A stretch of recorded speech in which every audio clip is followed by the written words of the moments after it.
जे स्थूल शरीर और सूक्ष्म शरीर, स्थूल शरीर के साथ तो जो कर्मेंद्रियां, ज्ञानेंद्रियां वगैरह जो हैं सब, लेकिन सूक्ष्म शरीर के साथ कौन कौन इंद्रियां हैं कि नहीं रह जाती हैं? वो तो चालू है, घुमाया नहीं इनने। वो नहीं चल रहा। ठीक है चल, देखो इस विषय को भी ठीक से समझ लो। समझाया तो कई बार है, वो आप लोग अध्ययन भी करते हो। विचार चंद्रोदय में इसका बिल्कुल स्पष्टीकरण सब दिया गया है। जब आप नींद में जाते हो तो क्या होता है? आप माने चेतना। अभी जो है आपके लिए जब आप बोला जाता है तो चेतन को लक्ष्य करके नहीं बोला जाता है, बल्कि चेतना को लक्ष्य करके बोला जाता है। तो आपसे मतलब यहाँ क्या है? आपकी चेतना। ठीक है, तो आपकी चेतना जब नींद में जाने को होती है या सपने में जाने को होती है तो सबसे पहले कर्म इंद्रियों का त्याग करती है। करती है कि नहीं करती है? फिर उसके बाद ज्ञानेंद्रियों का त्याग करती है।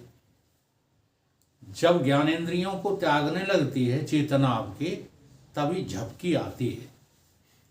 अनुभव किया है कभी? आती है कि नहीं? हाँ, अब ये झपकी जब आती है तो आपकी चेतना अंतःकरण को भी त्यागना चाहती है, लेकिन चूंकि अंतःकरण को पूरी तरह त्याग नहीं पाती तो स्वप्न खड़ा कर लेती है आपकी चेतना। कोई और थोड़ी स्वप्न बनाता है आकर के। साभास अंतःकरण ही स्वप्न तैयार करता है। साभास अंतःकरण शब्द का अर्थ जानते हो? नहीं आ रहा समझ? चेतना ने अंतःकरण को अपने साथ मिला करके और स्वप्न की रचना खड़ी कर ली है। इसलिए कहा जाता है कि स्वप्न मन रचता है। स्वप्न कौन रचता है? मन, बुद्धि, चित्त, अहंकार, ये स्वप्न की रचना कर लेते हैं। अब स्वप्न में अनुभव करो, इंद्रियां हैं ही नहीं तुम्हारी। सपने में जो इंद्रियां तुमने बनाई हैं वो बनी बनाई हैं। जैसे स्वप्न में तुमने अंतःकरण, इंद्रियां, कर्मेंद्रियां, ज्ञानेंद्रियां, सामान, संबंध, रिलेशन, पदार्थ सब खड़े कर लिए हैं, नहीं कर लिए?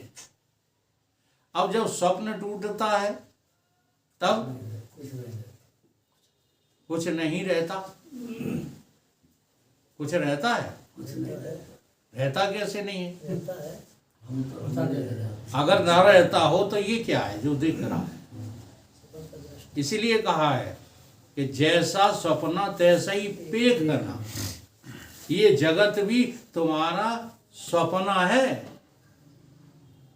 और कुछ नहीं है। वहां भी स्वप्न खड़ा कर लिया था, यहां भी तुमने ये सपना ही खड़ा किया है, लेकिन तुम्हारी समझ में नहीं आ रहा है क्योंकि आज तक तुम इसको सत्य समझते रहे हो। इसलिए स्वप्नांत जब भी होता है तब सत्य को पाकर होता है। अगर आपको सत्य नहीं मिल रहा है तो स्वप्न चलता रहेगा। स्वप्न कभी समाप्त नहीं होगा। उसी स्वप्ने में तुम मरोगे, उसी स्वप्ने में फिर तुम जन्मोगे, उसी स्वप्ने में फिर तुम बच्चा हो जाओगे, फिर उसी स्वप्ने में फिर बड़े हो जाओगे, उसी स्वप्ने में फिर मर जाओगे, उसी स्वप्ने में फिर हाथी हो जाओगे, उसी स्वप्ने में फिर चींटी हो जाओगे। स्वप्न चलता रहेगा, लेकिन वो कब बंद होगा? जब तुम्हारी चेतना सत्य को पा जाएगी। इस व्यवहारिक सत्य में आते ही तुम्हारी दृष्टि में ये व्यवहार क्या है? सत्य। ईमानदारी से बोलो, सत्य सत्य है। इसलिए हमारे संत लोग पहली बार करते हैं व्यवहार सच्चा जानते, छर दे अक्षर मानते, संसार में सुख ढूंढते, सुख रूप निज को ना जानते, विश्वेश में तुम सो रहे और विश्व माही हो जगे, बोला निरंजन देव में ये मन भला कैसे लगे। तुम मन लगाना चाहते हो निर्गुण निराकार में, और पकड़ के झिटियाए बैठे हो किसको? संसार को, सपने को। सपने को। इसलिए सत्य हरि भजन जगत सब जगत सब। सपना। एक बार तुम इसको सपना स्वीकार कर लो, तो सपना टूटेगा तब भी तुम कहोगे हम सपने में ही आए, सपने से हटे कहाँ आ गए? सपने में ही। अभी आपका सपना टूट ही नहीं रहा, क्यों? सत्य मिल नहीं रहा। इसलिए सत्य की खोज करना है। सत्य को पाए बिना स्वप्नांत नहीं हो सकता। समझ में आ गई बात? तो सपने में, हाँ तुम्हारी बात कह रहा हूं, सपने में कर्मेंद्रियां ज्ञानेंद्रियां दोनों का अभाव है। वहां जो ज्ञानेंद्रियां कर्मेंद्रियां निर्मित हुई हैं वो तुम्हारी बुद्धि का ही एक निर्माण है। तुमने अपनी बुद्धि से वहां कल्पना से खड़ी कर ली है। अब जब नींद में जाओगे तो बुद्धि का भी दिवालिया निकल जाएगा। नींद में मन बुद्धि चित्त अहंकार भी लय हो जाता है, क्योंकि वहां चिदाभास ही नहीं रहता। चिदाभास खड़ा होता है तो मन बुद्धि चित्त अहंकार खड़े हो जाते हैं, चिदाभास लय हो जाता है तो सब लय हो जाते हैं। तो नींद में कुछ भी नहीं है। जैसे नींद में कुछ नहीं रहता तुम्हारे पास, ऐसे ही मौत में भी कुछ नहीं रहता तुम्हारे पास।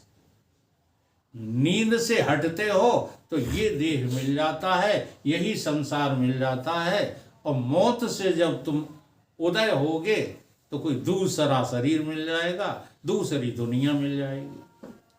ये प्रक्रिया चलती ही रहेगी जब तक तुम आत्मबोध प्राप्त नहीं कर लेते हो। आत्मा में न इंद्रियां हैं, न कर्म है, न कर्ता है, न क्रिया है, न दृष्टा है, न दृश्य है, न दर्शन। दृष्टा दृश्य दर्शन तीनों जहां हिरा है। सोई तेरा निज आत्म स्वरूप है, ले गुरुदेव से जान। तुम्हारे आत्मा में ये कुछ है। इसलिए स्वप्नवत संसार को देखना प्रारंभ करो, बहुत कुछ लाभ मिल जाएगा।